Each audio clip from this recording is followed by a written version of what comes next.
Welcome to LOA Today. I'm Walt Keeson. With me today, the man who is thoughts become things, Neo Positivity. This is your daily dose of happy. We are so happy you decided to join us today.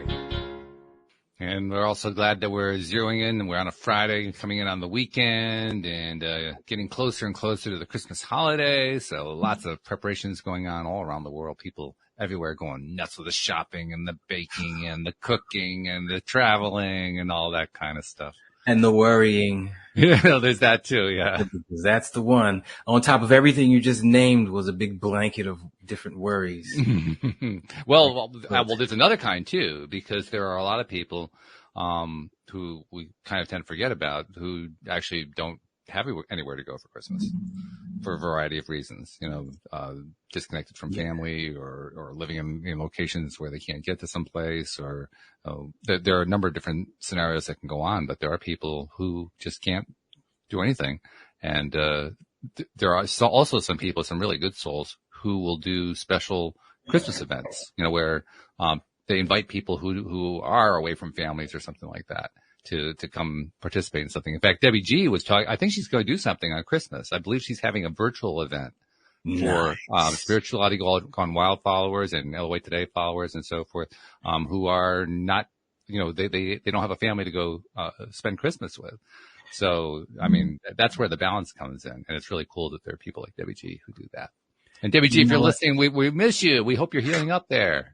I was about to say shout out to Debbie G. Hashtag we love Debbie G. Absolutely. I'm not as fast with it as I normally am. I have the hashtags set to where I just push one button and then look enter. And it's shout out to everybody. There you go. I love it. I love it. Yeah. You said something that I think is a great way to start off the show. You know me, I like to go deep immediately. You're talking about balance. And when you said it, I start looking for a coin. I'm like, who has a coin laying around on their desk? So I reached over and grabbed my poker chip. Right. Mm-hmm. Life. Okay. You want to get away and make something out of yourself, travel, live somewhere other than the county that you grew up with. And all those things are great. They're great for the soul to see different places, move to a different state. But on the same note, come the holidays is the other side of the coin. It sucks. Where's near your family? It will cost a lot of money to travel, COVID, whatever the situation is. So it's like a gift and a curse. It's like everything has its own little upside and dark side. Because let me tell you something. I know a couple people. I've always known at least 2 or 3 people who are spending the holidays solo, alone, just because of the situation, be it divorce and the kids are with the opposite. Yep. Or they live on the other side of the country. My brother lives in New York, and he's going to be DJing for New Year's because he DJs on the side. So I mean, he's not going to spend New Year's by himself. He's going to be with a whole party full of people, but all of us are definitely missing him.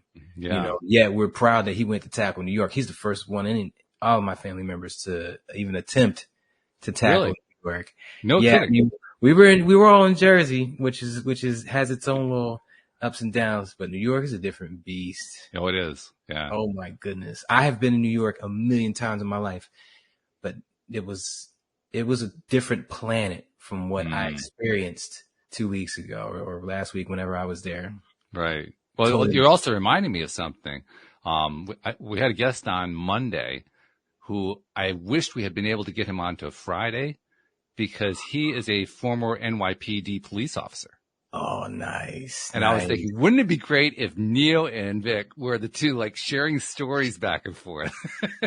I actually, one of the buddies I fly with, he's a old New York police sergeant, and he's a hard ass. I mean, he's militant. He has a freaking cigar. He's like the stereotype of like a drill sergeant. Yeah, right. He talks like that. He walks like that. And so me and him get to chopping up stories. Like after we fly, we always go eat breakfast and we get to sharing stories. And the rest of the table is just like either their jaws on the floor or they're cracking up laughing or both, because most of our stories have both a jaw dropping funny ending. Well, you mentioned the hard drill sergeant there. I asked him, one of the things I asked, police officer Vic Ferrari was his name. And I asked Vic, nice. He also went to Catholic school. And I said, which was tougher, a lieutenant in the NYPD or a nun? And he said, without question, nuns. None. Yeah, none.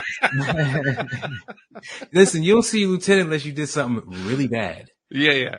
So you don't even see him. You don't see him during roll call. You don't see him during the week. You don't see him. You barely see him at all. Your sergeant, you only see in roll call, and in the middle of shift, they do what's called log check. So yeah, lieutenants don't seem that tough until you get together and you're in the office with one. A nun in school, that's 8 hours a day. 40 that mess with your head. Look, normal teachers, and that mess with my head, let alone some nuns with the extra rules. Right? Yeah, especially as much as I was chasing girls back then. Jeez. I never went to Catholic school, but I always kind of imagined what it was like. And I actually had friends who went to Catholic school, so I had some data to draw upon. And I always imagined that the nuns kind of made up the rules as they went along. Like, yeah, there were certain rules they always followed, but, I just got the sense that sometimes a nun would make up a rule just because she didn't like the behavior, and she came up with a rule to cover it. I mean, Christianity been doing that since the beginning.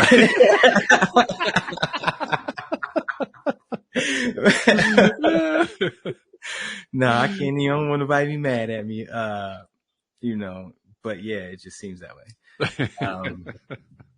That's so funny. But yeah, man, it's like life. For me, life just has these ups and downs to every aspect. Like the police. Everybody hates the cops until their shit gets broken into. Oh yeah, I always say with the curse word, because I need people to feel that. You hate the cops until you go outside and your car window's busted and your ashtray change is all gone. Yeah. Then you're, oh my God, where are you at? You need to get here. Oh my God, thank you for showing up. So it's like ups and downs. Everything's got that coin, man. Duality. In the beginning, there was nothingness, stillness. They call it the realm of non-existence. There's nothing there to describe, so you can't describe it. Science calls it the quantum field. Then all of a sudden, the Big Bang, or religion calls it let there be light, the first form of duality, something that exists. A light, opposite from the darkness. Existence, opposite of non-existence. And from that form, from there, everything has duality from there. Everything, even the smallest atom has a top and a bottom, the inside and out. Smallest micro particle, can either exist or not exist. Everything has duality since then. So I like to key in on stuff like that and like really dive deep and dissect it. Like that's where I get most of my solid answers from. They're not from taking a problem and working my way backwards and solving it. I work my way backwards to the essence, and then I go back out. And that's where I find my answers at. And they're pretty good answers. Yeah. Well, I would imagine they would be. Yeah, well, that's not so different from what we do here on the show. Because exactly what we do. Well, yeah, in some ways it is. But we get guests in, and we have co-hosts, and we have different people with different perspectives on topics. And very often the almost alarming thing is how often we're in agreement. So there's not a whole lot of room for conversation there. It's fun, it's exciting, but there's not a whole lot of tension going on there. But sometimes you do get, different points of view on the same thing. And when that happens, it's like with anything else, it creates a tension, right? It creates a tension,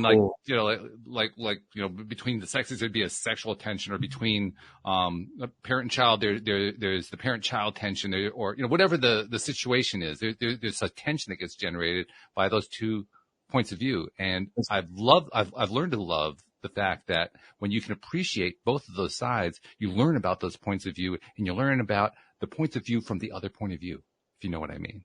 But in other words, you learn to see through each other's eyes to the other side. You gave me such a great, I guess, mental analogy when you said tension, because I'm thinking like me and you right now conversating. All of a sudden, obviously, we're all just one vibrating energy wave, but you're at your point on the energy wave, and I'm at my mental point on that energy wave. Although they're the same, we have our separation seemingly. And so let's say picture there's like a line flowing up and down between us, like a frequency, and all of a sudden there's tension. It gets strained out a little bit. Right. All because of our It can even become very jittery depending on how much tension there is. Yeah. So it's as soon as you said tension, I'm like, that string of flow, of beauty, all of a sudden there's tension on it because we're opposing, and fight or flight mode has kicked in. No matter how small it, people crack me up when we talk about fight or flight mode and they say that they don't go into that. And I'm like, you don't understand. Fight or flight mode can be the smallest thing. You don't even realize it. Like, let's say you click the remote on your TV and it doesn't work. And you're like, man, this happened last week. The batteries must be dying. Right there, there's a sense of something's wrong and I need to fix it. Fight or flight mode has ensued. What am I going to do? Am I going to sit on the sofa and bait on it for another week or so? Or am I going to go get a battery? Do I want to go all the way to the store? So it could be the smallest thing. Oh, yeah. That puts us in there. And people, so to all those that, and I face this a lot, to all those that say they don't go into flight or flight mode, you're considering fight.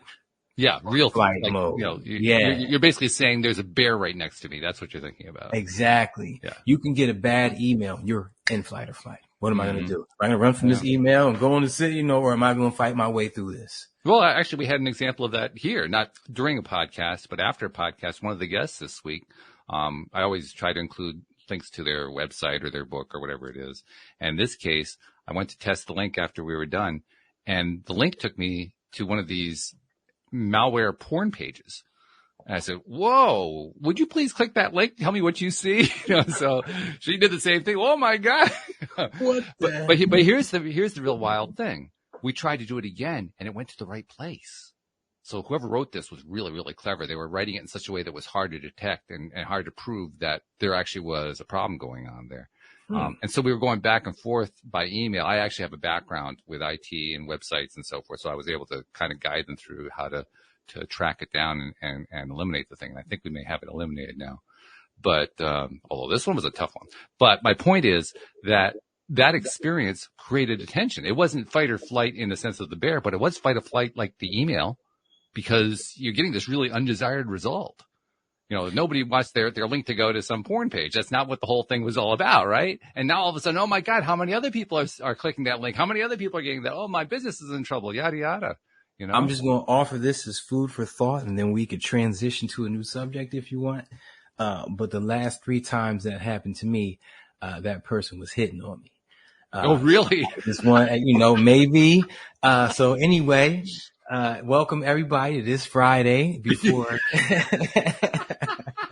Friday before Christmas. No, that's funny. What's Jeffrey saying? I can't see the whole message. Oh, Jeffrey was commenting on what we were talking about earlier about the nun and the lieutenant. He said, isn't that what authority always does? They make it up as they go to stay in control. Yeah, that sounds like it. That's pretty much it. And that's, I want to say that's the problem, but you know what? Evolution. As you can't raise kids the same way now as you did before the internet was around. So there is a degree of making things up that needs to get done. And you could just be a better parent, a better boss, and say, you know what? I'm not going to do that anymore. So yeah, making things up along the way is good. Abusing your power, I think that's probably where we're going with this. That's bad. And I could, Well, actually, I think what the technology has done is that it has brought into our focus stuff that already existed, but we just weren't aware of it because the technology didn't show it to us before. Yep, because snail mail was the only way to see what was happening in California. That and long distance telephone calls. I mean, there wasn't a whole lot of option beyond that. But now we're able to see stuff that, I mean, you can talk about, we're not going to get into politics, but I think it's like where everybody thinks of first when they think about this massive disconnect and fake news and all that kind of stuff. They think, oh my God, the politics are out of control. But I have a degree in political science, and I've studied politics throughout centuries, really. And you go back to the 19th century here in the United States, what's going on now is nothing compared to what happened in the 19th century. You think this is bad? You should see the absolute bold lies that were just written to just ramp up the masses. I mean, it was just blatant, absolutely blatant. You know what? I want to key in on that for a second and emphasize this, because I try to emphasize it as much as I can, because you have to see better in order for things to be better. Government policies, rules, and regulations, everybody hates them. We're at our all-time high. This is the worst. No, this is not the worst. They were killing people. Back in the yes. day, I'm talking about AD, Yeah. 100, 200, Sure. 500. Yo, people were getting killed for way less. And more people were getting killed. So though it And does in certain need areas to, of the planet, that's actually happening right now. exactly. And that's Yeah. another thing. So it's like, it is getting better. It's still screwed up. I'll admit that. Mhm. And that's why we do what we do. That's why the show exists. But we are at the best we've been as far as mankind. Cause let me tell you, we started off in savage mode. We started off in savage mode. You ever seen No. Apocalypse Now? Yeah. Oh, yeah. That movie, they was just took him to the top of the pyramid, chop the head off, and see if we get some rain. What the heck? They, it's so we are at the best. That's about, I think, where I walked on the movie. I mean, that was like the first 10 minutes. I didn't see the whole movie. What could I say?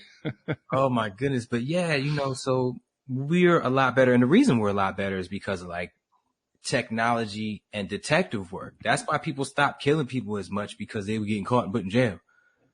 Otherwise, it would still be happening. It wasn't humans becoming better humans. It was technology making people stop killing each other, and then less. And then through the generations, you got nicer and nicer kids being born. And now, then you had the hippies. And now I think I think the future generations are going to be way more meditative by nature.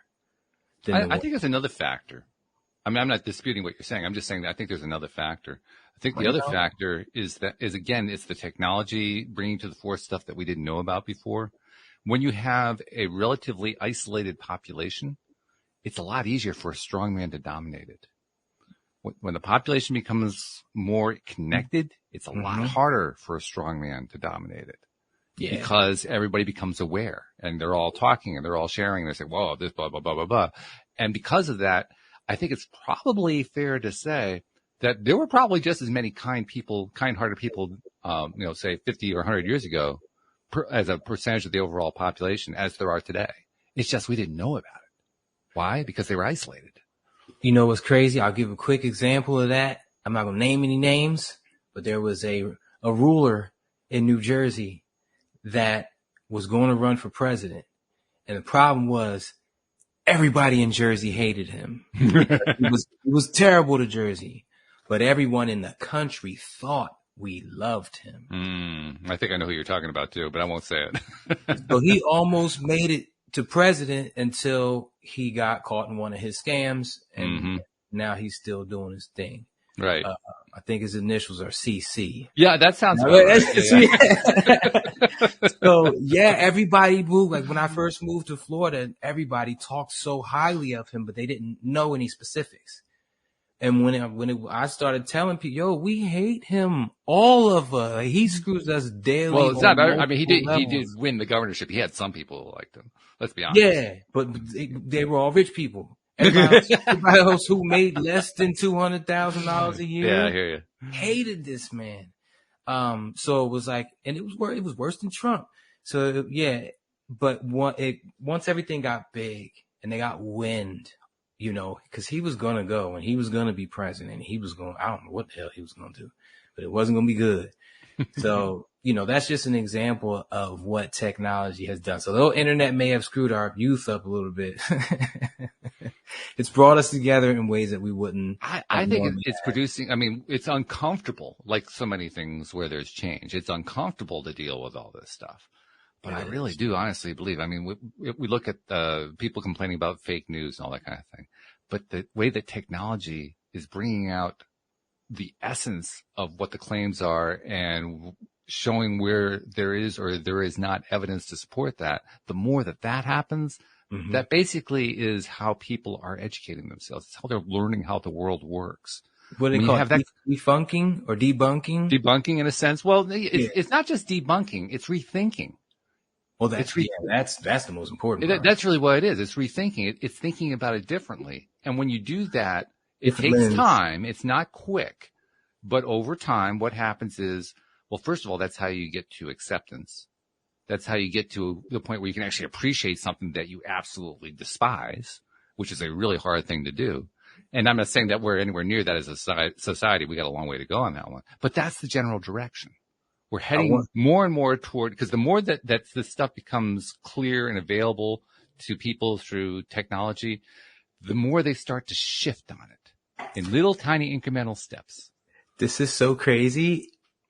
I think especially because it's backwards. I don't know if it'll work. You tell me. Does my shirt read backwards to you?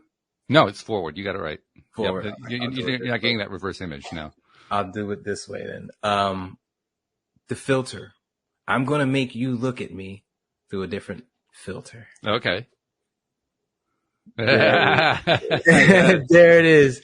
If everything you can't see me because it's blurry. He's showing you basically he's showing us one of these templates that you use for making the thing, and it's everything that's backwards. It's all written backwards. Because I'm doing the t-shirts now. This is right. actually one of them, and you peel it out, and this is what's left over. But it serves as a perfect what we do. We right. want to put this law of attraction, stay positive lens over your eyes, so you see everything in life through the lens of thoughts become things. Let me not be negative about my car's not running this week or how my boss is acting this week because thoughts become things. That's like a perfect analogy. A little metaphor. Yeah, it really is. Yeah, that's very good. Now, Jeffrey has a question for us. Okay. He says, how do we avoid being manipulated? Want to take a crack at it? It's the cheat code, whatever it is you want, just see it as though you already had it and then be thankful for it. So however you want to word being anti-manipulable or whatever you want to say, however you want to word it, just keep saying that affirmation. You say it 10 times. You might not see it or believe it the first 5 times, but by 6 or 7, you're going to start your subconscious will start to entertain you being stronger in that area mentally. Now, as far as manifesting actions, manifesting your spouse to stop manipulating you, let's say that's the situation, it's the same thing.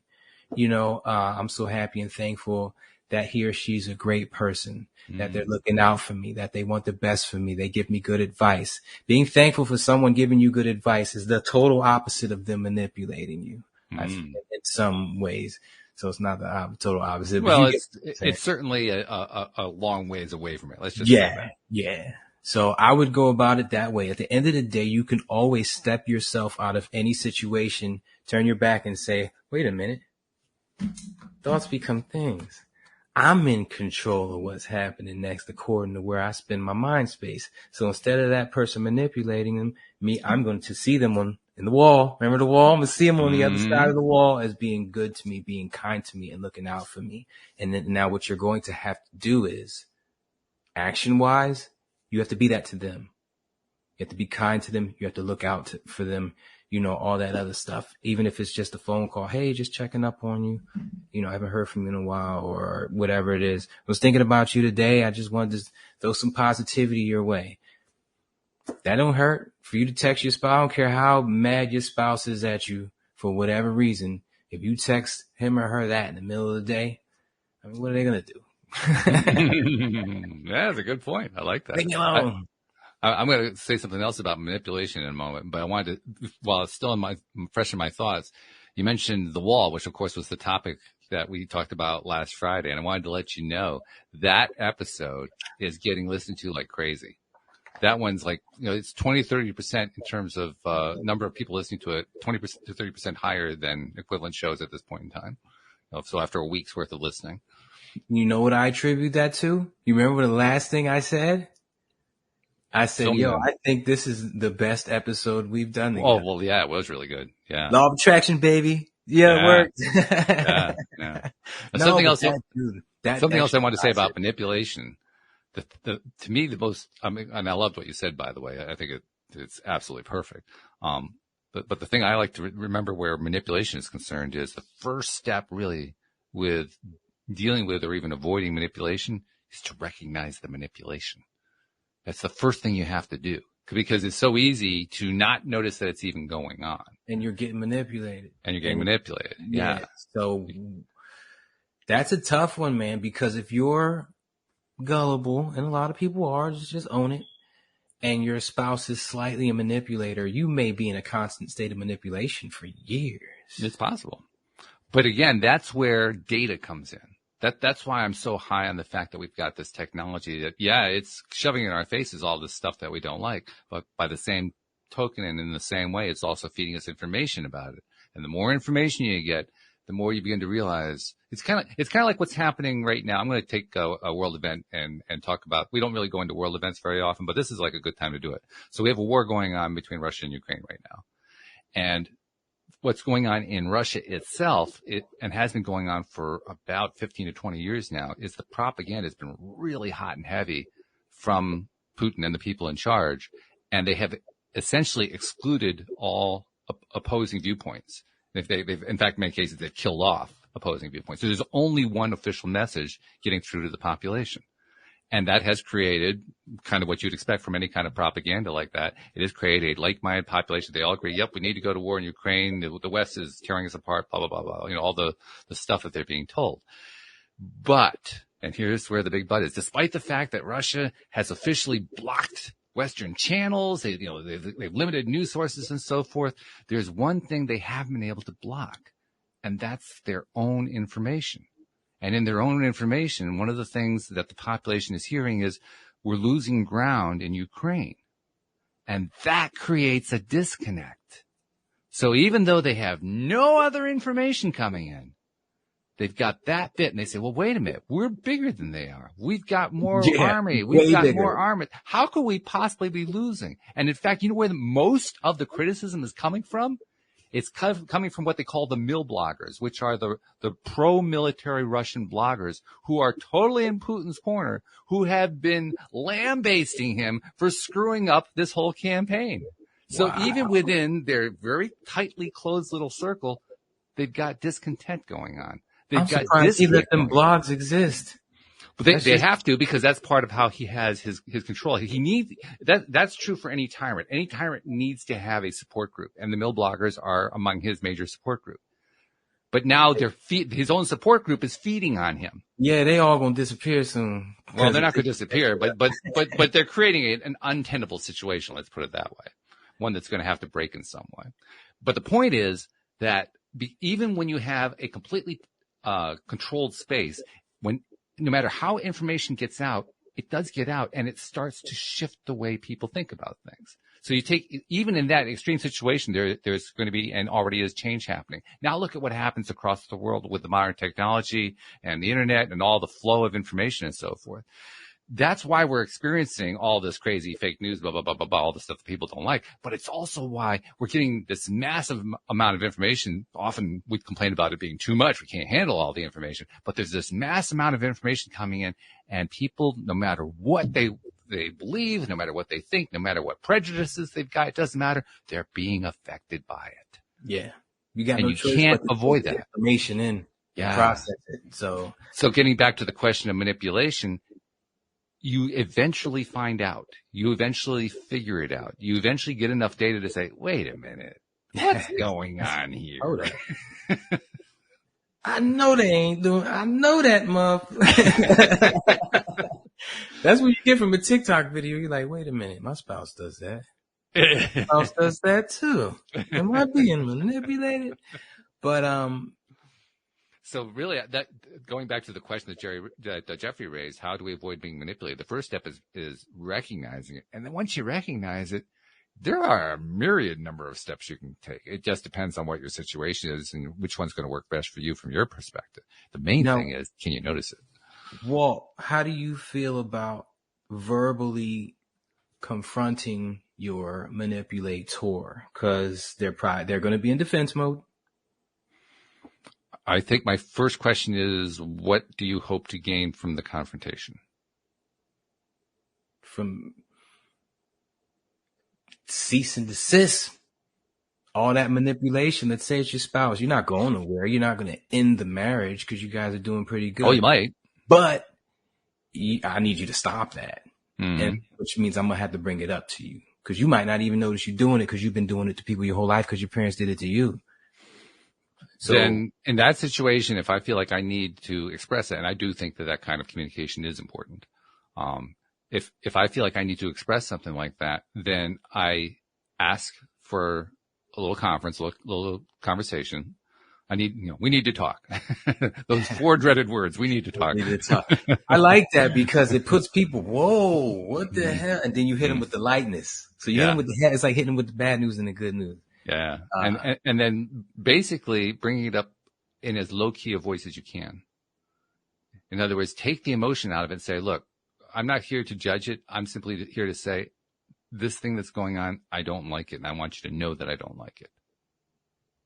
And now it's not who's right and who's wrong. It's I'm expressing to you how I'm feeling. I want to throw something on this, but I also want to start off by saying you got to be good. You got to Well, be practice. It takes practice to do that. It's not easy to do that. Let's be honest. No. What I'm about to suggest, you have to be really, really good, like damn near a real detective, not like Oh, I see. not like you've been watching Lifetime movies for the past 10 years. No, I need you to really think this out. I've been in situations like this, and what I did was, this was in the past, but I would manipulate that person in the same way that they did me. Kind of So mirror. then 2 weeks later, a week later, whatever, when I hit my breaking point, when I do bring it up and they're like, I don't do that. I'm like, well, remember when you asked me to go to the coffee shop and I said this, and then you said that and I said that, and then everything was cool. And then they're like, oh yeah, you manipulated me. And I can think of examples where I've kind of done that too. So it's kind of like, it does the argument for you. But like I said, if you're going to set up a situation and manipulate that person proactively, you got to be good, because you don't want to get caught, and it's a slippery slope morally on what's happening at this point, and it could go 85 different ways. Well, that's why I like to stay away from anything that involves pointing fingers and blame. Who's right and who's wrong? Because that's where the slippery slope is. The moment that somebody is saying this, I'm right and you're wrong, is the moment that you're now sliding into argument territory. Yeah. Fight or flight. Fight or flight. But if you can limit it to, this is how I feel about it, there's no argument about what your feelings are. You're feeling what you're feeling. Your feeling isn't right or wrong. It's your feeling. If you don't like X, it just means you don't like X. You have every right in the world to not like X. Even if everybody else likes X, if you don't like X, it's up to you. It's okay. You do not have a right to like, you do not have a requirement to like X just because everybody else does, or you don't have a requirement to dislike X just because you like it. It's what you like or what you dislike. It's up to you. And that's my problem with that is when people are like, oh, you shouldn't feel that way because ... And they're like, I still feel that way. You know what I mean? And then that's where I do know what you mean. A lot of arguments go in that direction, and they just get stubborn. Nobody wants to budge, rocking a hard place. That's where I say to somebody who's trying to pull that on me, that's pointing fingers. That's saying I'm right and you're wrong. And that's why I try to avoid shooting all over the place. There you go. Shooting all over yourself. Yeah. Please don't shit on me. Yeah, it is. I'm trying this into. Yeah, this is Jeffrey following up on his questions. Let's read it. He says, I'm tying this in. This he's referring to is what he said in his previous line. He says, can we say that since we are authentic, we only attract authenticity? And then he follows up by saying, I'm tying this into the authority question from earlier. Are we conditioned to be manipulated in certain ways?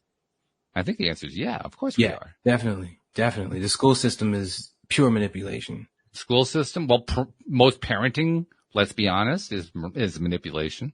And I was going to say, and most of that's, because of how they were raised, but no, parenting is manipulation. I'm taking a dance class right now. Right from wrong. The instructor in the dance class is a young woman in her 30s. She's got 2 small children at home. And she was asked a question by one of the students in the class, and she started by saying no, and then she stopped herself. She said, you got to forgive me. I have 2 young kids at home. I say no all day long, and this just came out by reflex. Conditioning is kind of necessary in certain areas. Jail. You get sent to jail to condition your butt not to do that again, or else you're coming back here with us. So, which I don't agree with the jail system, by the way, but conditioning is just. I'm curious about that because I have doubts about it as well. But let's get to that in a moment. Finish what you're talking about here. I was done because I do want to get into the jail thing. Let's talk about that.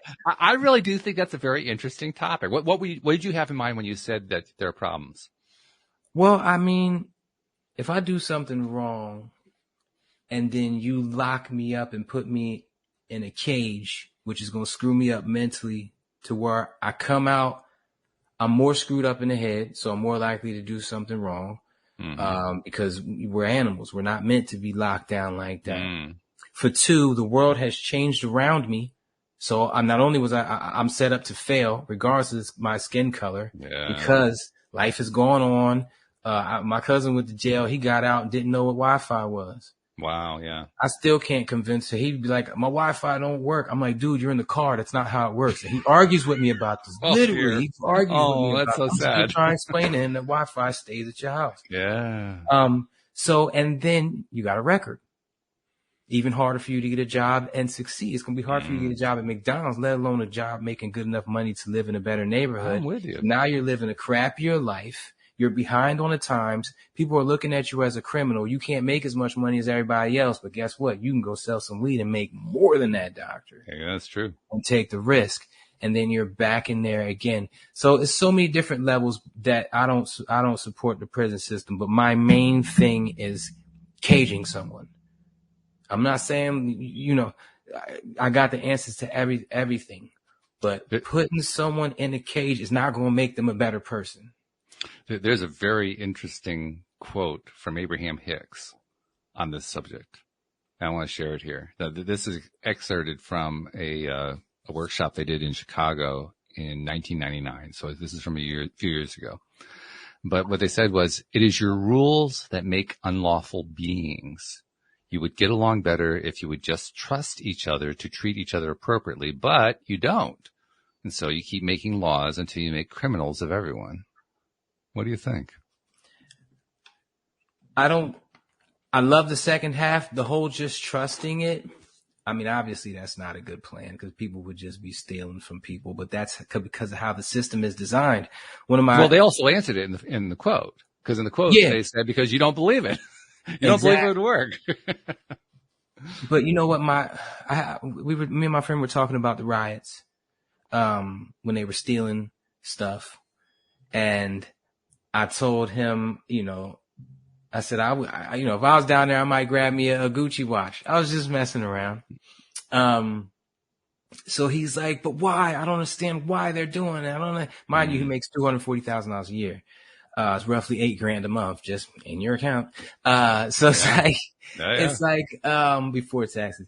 So it's like before taxes, because I love how you threw that one in there. That's had to, because he's gonna he sees this, he's gonna be like, I make $8,000, or how much you make before tax? Okay, but that's not take home. So anyway, so I told him, I said, listen, the only reason they want these things is because they're so inaccessible to them on a daily basis. Now they have an opportunity to go get them. I'm a firm believer that there's no t-shirt in the world that should cost more than $20. I don't care if it's Louis Vuitton. I don't care if it's Gucci. Now, if you were to find a way to make that pop, let's say Louis Vuitton shirt costs $20 and a normal white t-shirt costs 50 cents.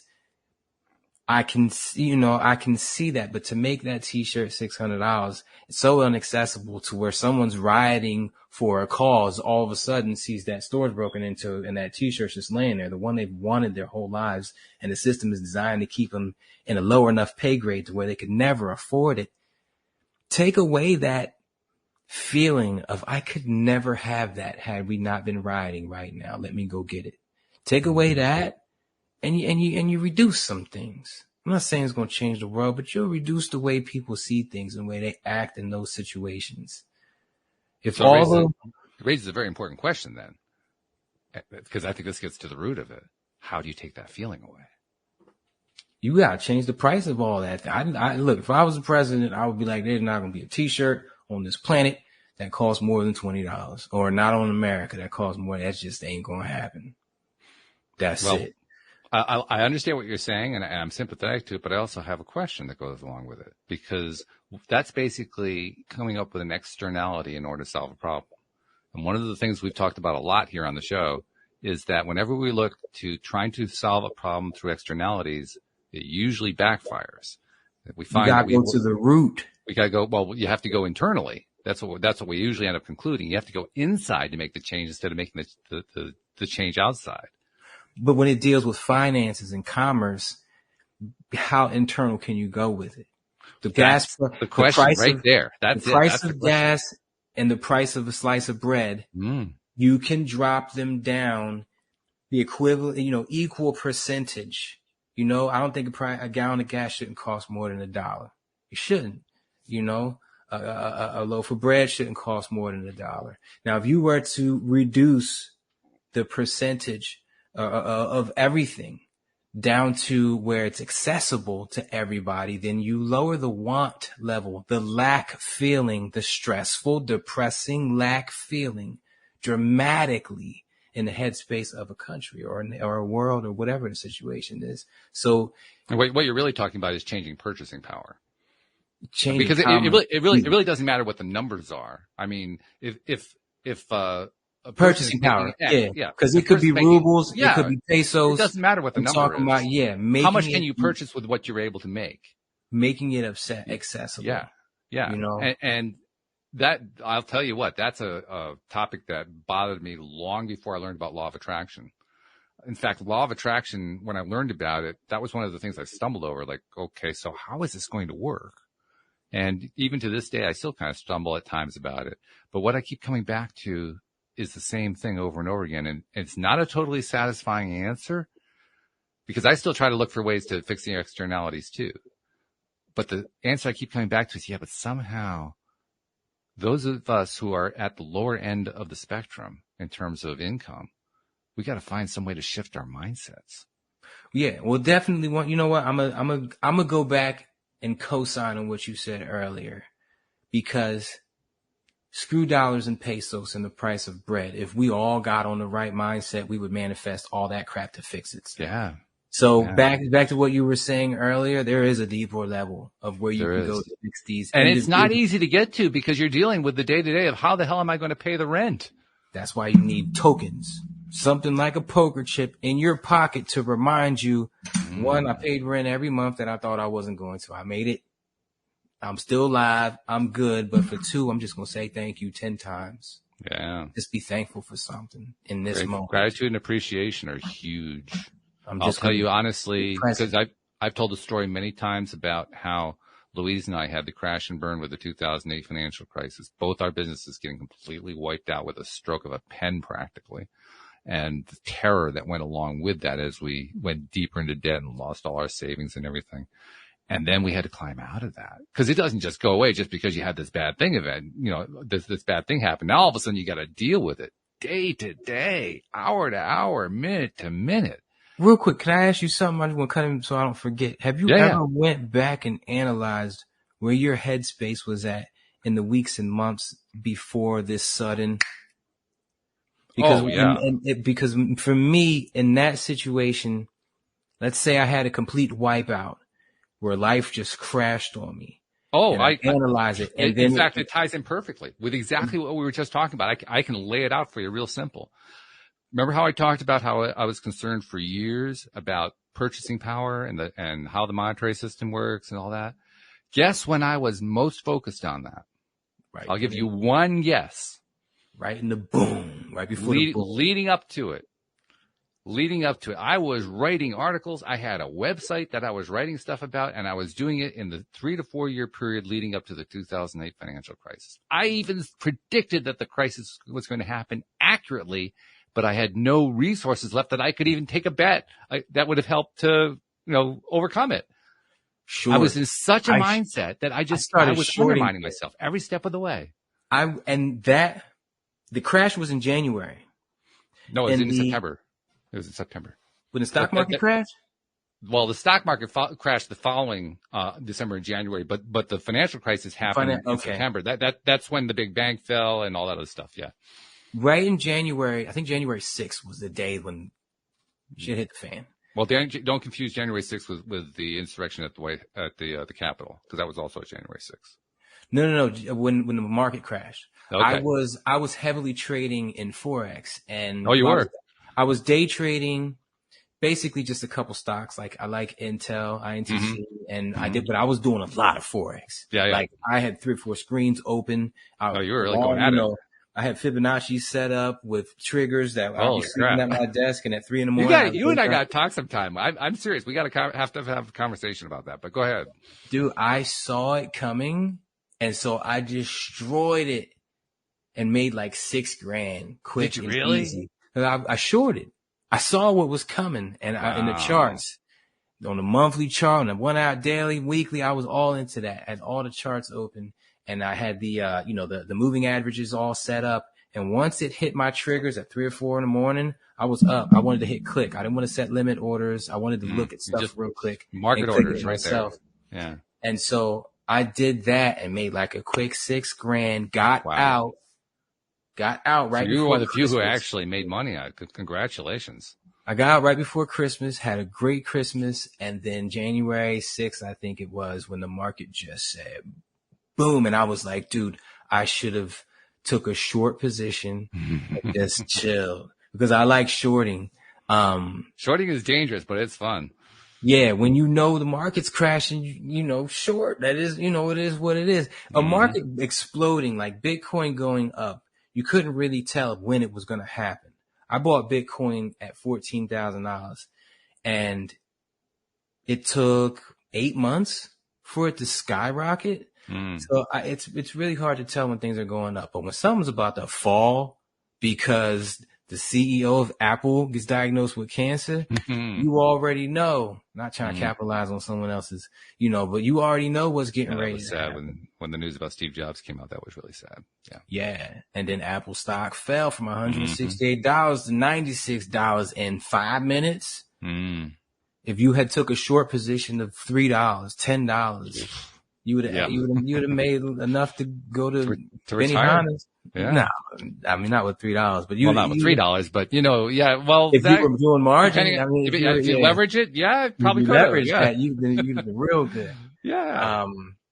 And I just wanted to touch on this before we get out of here. I know I said I don't believe in the jail system. When I was a cop, I used to lock people up. I never believed in the jail system, but I did believe in a pension and a paycheck.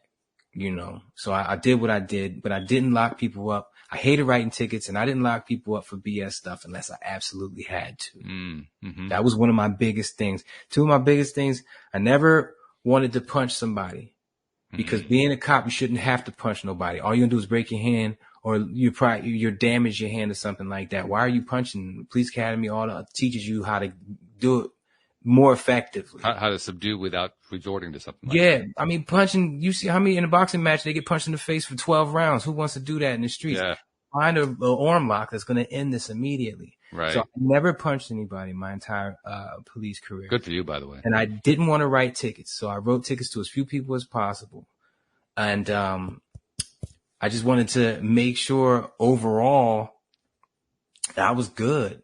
I wanted to make sure that everybody I locked up was saying thank you by the time we were done with our interaction. Wow. That's a heck of a goal.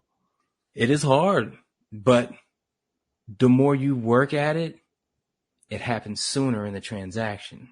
I got to the point where people were thanking me on the way to jail, and because you just got to let them know, this doesn't mean you're a bad person.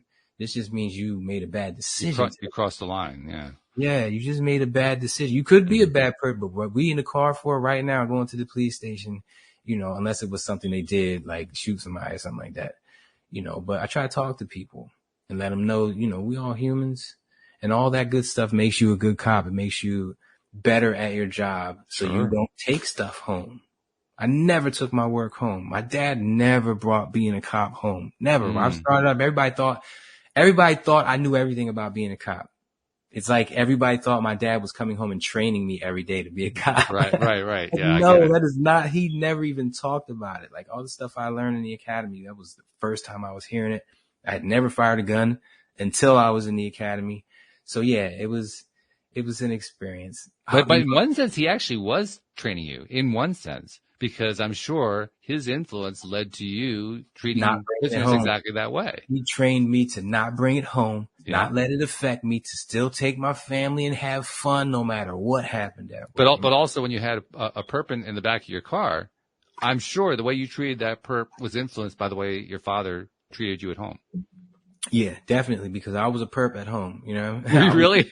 I was getting in trouble. I was always grounded. I was just like missing curfew. I had a problem with missing curfew. And when I missed curfew, he would back it up 1 hour. I remember my senior year, there was a point where my curfew was 7:00 at night. And, you know, when your curfew gets backed up, you're probably going to miss it even more. So yeah, I was in trouble a lot for that, for missing curfew. But I just like to play, man. I like to play ball. I was in the streets throwing a football until we couldn't see the ball anymore. Yeah, I hear you on that. Yeah. You just get caught up in it. But the beauty of it is he gave you, I mean, that cute story aside, he actually gave you the knowledge and the appreciation of seeing the good side of people, which is, it's a real accomplishment for any police officer to do, because you're dealing with all this really lousy side of life on a daily basis. But when you can not only bring home the beauty of it, the beauty of life, the beauty of people, but also instill that in your children, that's the greatest gift you can give. That's how I try to roll with my kids. Yeah. My dad had a really unique ability. I didn't see none of my friends' parents do this. Really? He had a really unique ability to, like, if he saw someone at work doing something, or anybody in the neighborhood, the apartment manager, he was just like, I don't mess with you no more, which was half of it. Like, I'm just not going to mess with you because you be doing some stuff that I don't agree with, and I don't want people to see us together. Like, I'm not going to mess with you. But the second half was, I'm not going to let what you just did affect my house at all. Nice. Yeah. Because I've seen him in situations, you know, most of my family's in the hood, so we were always back in the hood. I've seen him off duty, had to do stuff off duty. I've seen him, we had a butthole apartment manager when we were living in Collingswood. I've seen the way he dealt with that person, you know, got to deal with their BS and then turn around and come in the house with the energy. I'm an empath. I've always been an empath. When you could walk in the door and that conversation is not on the forefront of your mind, but it's gone. It's not in your body. It's not even in your demeanor. Right. That's him.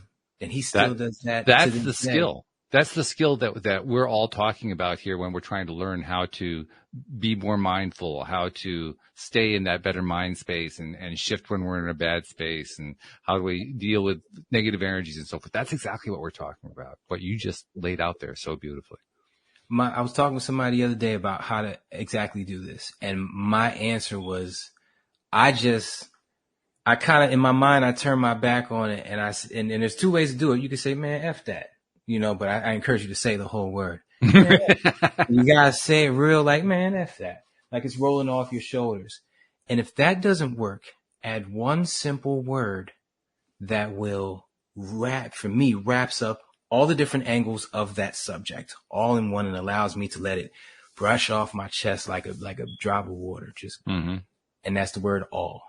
I'm like, man, F all that. And when I say that, everything that problem encompassed, every part of my life that it's reaching out and touching, just got wiped away. And I know it's a lot easier said than done, but it ain't gonna get done unless you say it. But that's mindset. that is mindset combined with determination. I'm drawing the line right there. That's it. Yeah. Letting go is a huge part of life, bro. Yeah. Oh my goodness. Whether it be a death in the family, a bad paycheck, a bad grade in school, a bad conversation, letting go is such a huge part. A Facebook user wrote something about toxic. It's the only word I see right now because my screen is split. It says, sounds like you were a bright light in a very toxic environment. Yeah, I think we all are a bright light in a very toxic environment. You know, not to discredit what you're saying, but I think that the world around us has always been a toxic environment. I mean, think about the dinosaur ages. There was dog eat dog. Everybody was just killing each other to survive. Well, brontosaurus eat brontosaurus. Well, yeah, we get the idea. Yeah. It's all toxic. You know, the trees, there's certain plant, you know, life is toxic, and we all got to be our own bright lights. And it's all about how aware you are of that light will determine how much you shine, because everybody's shining just a little bit at least. But for those of us like us doing this show, we're out here trying to shine as bright as we freaking can, giving the best knowledge that we can to help that flame spread, brighten up the other lights. So I appreciate you, Facebook user. I love that. Click the thing so we can see your name. Yeah, right. I love that. And I love what you're saying there about that bright light, because part of what we're learning to do is to allow that light. You were talking about letting go. One of the best words I heard this week was release. It was used in the context of losing weight. The guest said instead of losing weight, it's release weight. I like that. Isn't that good? I like that. Release negative. And as soon as you said that, I'm like, I applied it to 90 different things. Releasing areas, releasing negative, releasing the tension and muscles Yeah. on the back, Yeah. as opposed to getting rid of or solving or fixing. Release it. I Yeah. love that because the grasp takes muscle and It letting does. go. So in essence, relaxing is your answer. Yeah. And who wouldn't want relaxing to be the answer to their problem? Well, no wonder meditation works so well because that's what meditation's all about. It's about Full relaxing. circle, baby. Yeah. It always comes back full circle. But that's why I love, bro. That's the reason why I love the law of attraction and why I connected with it immediately. Every scenario I threw at it came back full circle. Right. It's There true. were no unanswered questions. It's actually spooky how often it happens. Truly. It really is. It's like, oh my God, it just happened again. That's the feeling that I get every time I experience it. There's a part of us I don't think will fully be able to ever explain that until we transcend from this vessel, this Probably. flesh suit. And that right there is another form of, I'm just going to let this go Release and it. enjoy it. Because Yeah. that's the only way to enjoy it is to let it go. Because if you're chasing that answer, anything you chase will run from you. You're stressing, you're feeling the lack of the answer, that tension, all that other stuff. So once again, it comes back full circle again, because the only way to truly enjoy this is to let that elusive answer go. And something else I like about the word release. I don't know if this is the way it feels to you, but when I think of that word release, to release is an intentional activity. Mm-hmm. Yeah. It's very, very intentional. Letting go is a little bit vaguer. Release, it's very specific. You know, I'm putting it down and I'm taking my hand away. That's a release. You know, I want to throw this on top of that as in like a little bit of salt and pepper on top of that. In life, visually, we have such tight holds on things. We cherish and hold on to our job. It's what feeds us. We Right. hold on to our kids. We don't want anything to bad happen to them, and we start enabling them. We hold on to the notion that our car is going to keep running this week. The lights, the weather in Florida, we got hurricanes. All these things we're holding on to constantly in our minds. The thought of a release is just relaxing. Yeah. So throw that onto the whole hand pressure, and you got yourself a formula for greatness if you can wake the hell up from what's going on in your life and do these mental exercises. Well, you also you have a way to manifestation too, because that's when the manifestations show up. Gotta do the work though. You got the only way to get there. Do the work. And it's like jogging. You can't stop. This But is a isn't it life so on odd track. though? Isn't it so odd that the hardest work you have to do is to release? Yeah. Seriously, that's pretty odd. The toughest thing a man can do is release his mind and just stop stressing. It's funny, man. Life is so, I guess, ironic, man. It is. Yeah. Two sides to every coin, man. Certainly. Two sides to every coin. The Every biggest coin. thing holding us back is we can't let go.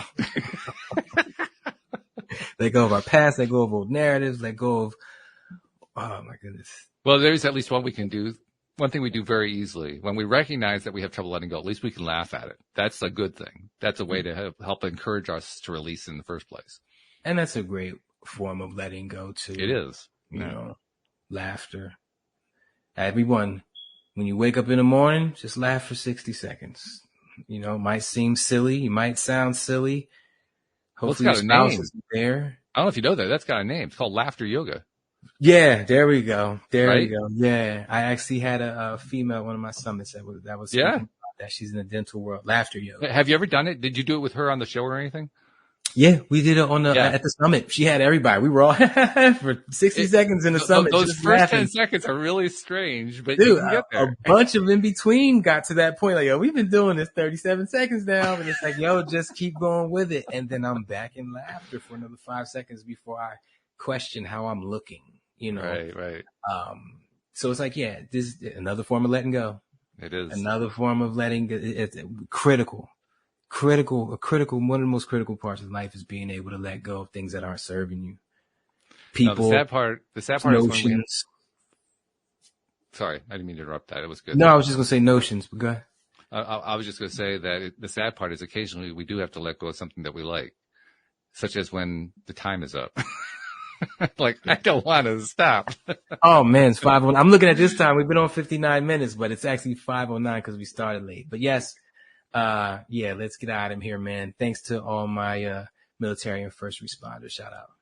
And by the way, you inspired me. You helped me to remember to say that to Vic, the New York Police Department officer, when he was on Monday. So your little reminder helped me too. I totally agree with you on that. And thank you.